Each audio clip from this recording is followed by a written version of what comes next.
Hi, and welcome to another edition of the weekly product liability update brought to you by the Newsom Law Firm. I'm Rich Newsom, and thanks for joining us. This week, we're not going to talk about a lot of different products. We're going to talk primarily about Toyota. There's been a lot in the news lately about some of the recent Toyota recalls, and so we'd hope that this week would basically be a recap to try to answer some questions that consumers might have and give you an opportunity to maybe learn a little bit to the extent that you have some questions about this.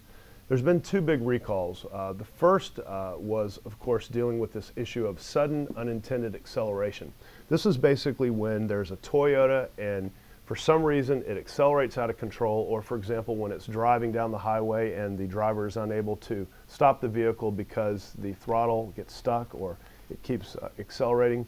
There were two recalls. We talked a little bit about this last week, so I'm not going to go into it in depth, but the first two recalls dealing with this particular issue by Toyota first had to do with floor mats, and there was several million vehicles that were recalled, and Toyota claimed that that would fix the problem. However, it didn't, and so there was a second recall that happened a couple weeks ago dealing with what Toyota claimed was a sticking gas pedal. And Toyota has issued both of those recalls with respect to certain types of vehicles. The problem, according to a lot of the consumer advocates, and some of the things that at least there seems to be evidence suggesting that those recalls are inadequate. First, as to the cause of the recall, and second, as to the number of vehicles and the types of vehicles that may be affected. A lot of the experts are saying that the recall really didn't have anything to do with either floor mats or the gas pedal. There are some of the experts who've come out and they're saying that it has to do with some of the electronic components that are in the vehicle. It's kind of like when you have a computer and there's a glitch in the computer and it causes the computer to crash or it causes it to have a problem. So many of the internal components, especially with respect to the throttle, fuel control, and some of the most important components that affect the vehicle's performance are controlled by computer chips and software.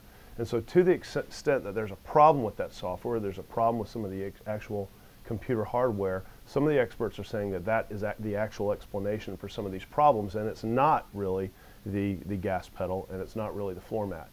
So that's the first problem with respect to this issue, according to some of the advocates. The second big issue has to do with the number of vehicles that are recalled.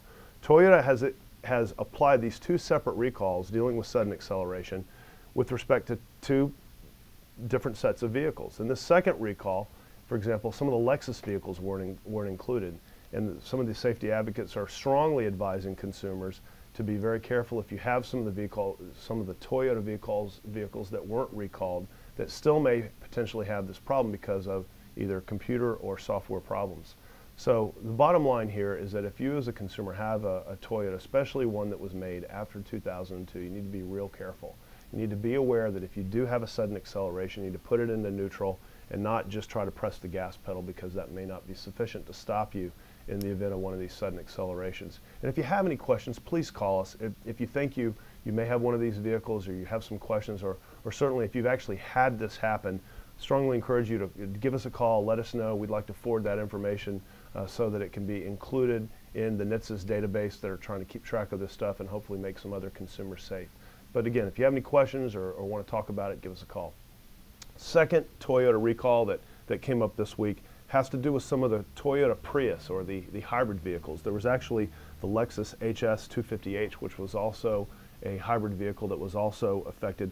But this is a separate Toyota recall. This is the third recall and a separate issue that has to do with the electronic braking systems. Again, you got these relatively new technologies that are controlled largely but not by the old hydraulic methods, but they're controlled by electronics. In this case, there's an ABS system that is supposed to obviously work whenever a driver presses the brake pedal. The problem is that some of the drivers, and the reason for the recall, have reported that there are delays between the pressing of the brake pedal and the vehicle's actual stopping. And in some of these cases, the owners have reported delays that allowed their cars to travel anywhere from 50 to 100 feet beyond the intended stopping point. And obviously that's a real dangerous problem. It can result in crashes and affect not only the folks in the vehicle that has the problem, but other drivers on the highway. So if you or your family members or a friend has one of these vehicles which may be affected, please make sure you go in and have it checked out so this potential problem doesn't happen. And if you have had a problem, especially if you've had an accident where someone was hurt and you have some questions or need some legal advice about that, don't hesitate to give us a call. We'd be happy to help. That's what we do. So That's our report basically this week. We have Toyota in the news. It's going to probably continue to be something that we're going to report on here. So check back again next week. This is the Newsom Law Firm's Product Liability Update. Thank you for joining us, and we'll see you next time.